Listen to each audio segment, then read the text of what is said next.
Hello दोस्तों, I am welcoming you all on behalf of hacks brain. मैं फिर से आप सभी का स्वागत करता हूं।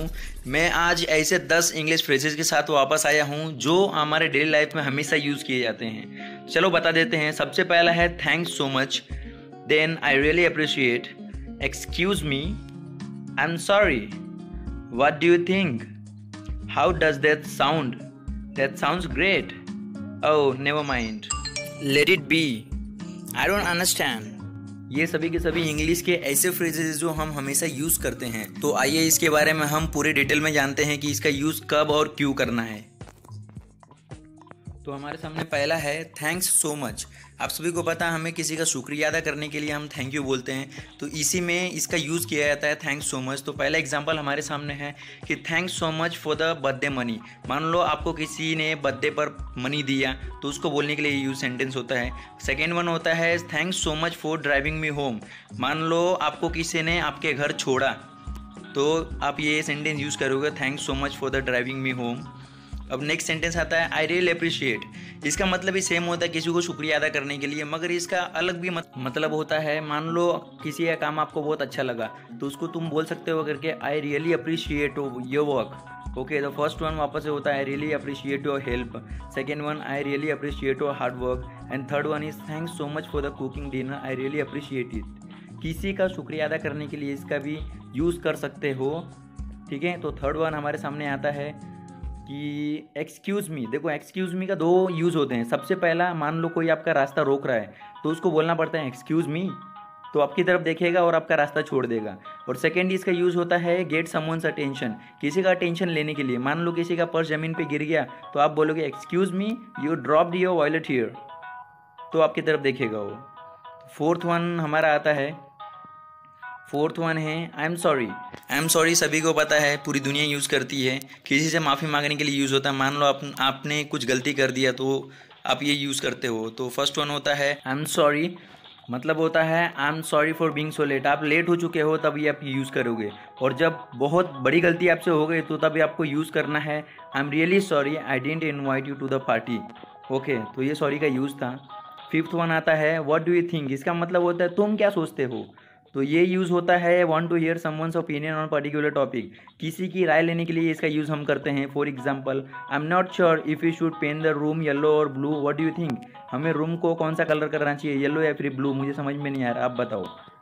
तो सिक्स वन होता है हाउ डज दिस साउंड, मतलब ये कैसा लगता है। मान लो तुम किसी को अपना आइडिया दे रहे हो, अपना प्लान बता रहे हो और उसको पूछना है करके ये प्लान कैसा है, तब ये यूज़ होता है। तो एग्जाम्पल इसका हो गया we could have dinner at 6 and then go to a movie, how does that sound.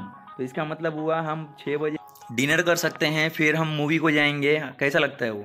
ठीक है, सेवन्थ वन होता है दैट साउंड्स ग्रेट। इसका मतलब होता है किसी ने आपको आइडिया दिया और आप उसका आइडिया आपको बहुत पसंद आ गया।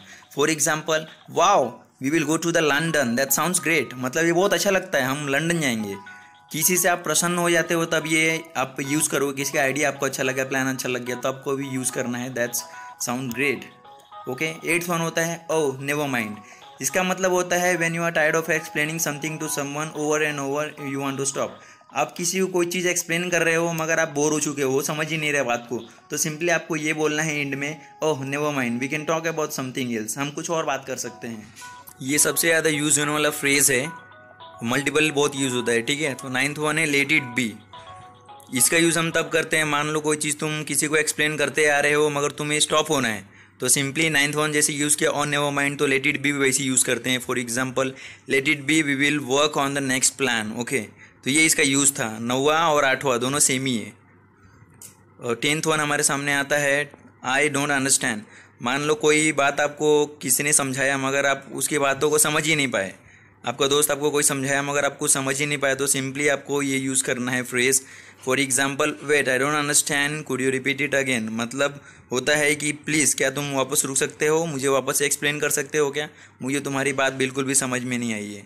तो फ्रेंड्स ये टॉप 10 फ्रेजेस थे इंग्लिश के, हम मैक्सिमम टाइम पे यूज़ करते ही नहीं है, अपने मदर टंग में हम डायरेक्टली जंप कर जाते हैं। ठीक है, तो ये मैंने इसको खोजा और सोचा कि आप सभी को बता दूं, तो ये इजीली आप इसके फ्लो में जाइए, आप ये फ्रेजेस यूज़ करो अपने डेली लाइफ में और इससे बहुत बढ़िया आपको रिजल्ट मिलेगा।